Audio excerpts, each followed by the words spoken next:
புதுச்சேரியில் பாஜக உடனான கூட்டணியில் இருந்து முதலமைச்சர் ரங்கசாமியின் என்ஆர் காங்கிரஸ் கட்சி வெளியேறும் சூழல் ஏற்பட்டுள்ளது. புதுச்சேரியில் தேசிய ஜனநாயக கூட்டணி கட்சிகளின் தொகுதி பங்கீடு குறித்த பேச்சுவார்த்தை கடந்த வாரம் நடைபெற்றது. இந்த பேச்சுவார்த்தையின் போது என்ஆர் காங்கிரஸ் கட்சி சார்பில் புதுச்சேரிக்கு மாநில அந்தஸ்து உள்ளிட்ட கோரிக்கைகள் வலியுறுத்தப்பட்டன. இதேபோல் ஜோஸ் சார்லஸ் மார்டினின் லட்சிய ஜனநாயக கட்சியை கூட்டணியில் சேர்க்கக்கூடாது என்கின்ற நிபந்தனையும் விதிக்கப்பட்டது. இதற்கு பாஜக முதலில் ஒப்புதல் தெரிவித்ததால் என்ஆர் காங்கிரஸ் கட்சிக்கு 16 இடங்களும் பாஜகவிற்கு 14 இடங்களும் என இறுதி செய்யப்பட்டது.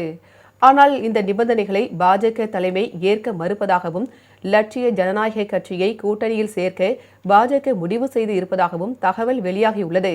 இதனால் கூட்டணியில் விரிசல் ஏற்பட்டு என்ஆர் காங்கிரஸ் பாஜக உடனான உறவை முறித்துக் கொள்ளும் சூழல் ஏற்பட்டுள்ளது. இதனிடையே புதுச்சேரியை சேர்ந்த பாஜக நிர்வாகிகள் தலைமையுடன் அவசர ஆலோசனை மேற்கொள்ள டெல்லி சென்றுள்ளதும் குறிப்பிடத்தக்கது.